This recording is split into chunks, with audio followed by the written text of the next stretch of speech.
চাচা এনেন খাবার। যা দিয়েছিস তাই ফেরত পাবি, যা দিয়েছিস তাই ফেরত পাবি। আমি প্রত্যেকদিন বুড়োকে খাবার খেতে দিই আর বুড়ো প্রত্যেকদিন একই দোয়া করে, ভালো কোনো দোয়াই করে না আমাদের জন্য। বাবা তুমি এই মেসোবুকে খাবার দেওয়া বন্ধ করে দাও। তারা দেখছি কি করা যায়।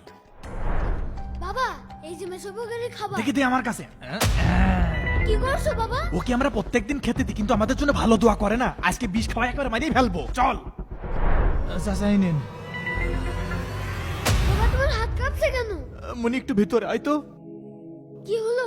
আস্তাগফিরুল্লাহ, আমি কতবার গুনাহ করতে চলেছিলাম। এই বিষওয়ালা খাবার খেলে তো মেসো ফকির মারাই দিত। আমি মেসো ফকিরের জন্য ভালো খাবার নিয়ে যাচ্ছি।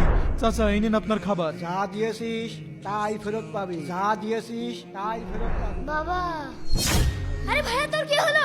বাবা আরে কি হয়েছে? আমার ছেলের কি হয়েছে?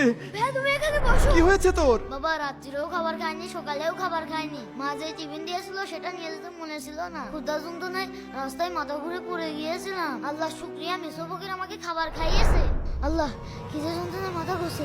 আল্লাহ খাবার আরে, খাবার এই নাও দাদু, এই খাবারটা খেয়ে নাও। তার মানে আজকে বিষওয়ালা খাবার দিল, ওই খাবার তো আমার ছেলেই খেত। মেসো ফকির ঠিকই বলে, যা দিবি তাই ফেরত আসবে। বন্ধুরা এই সুন্দর ভিডিও থেকে 30,000 লাইক হবে, এখনই লাইক করে দাও।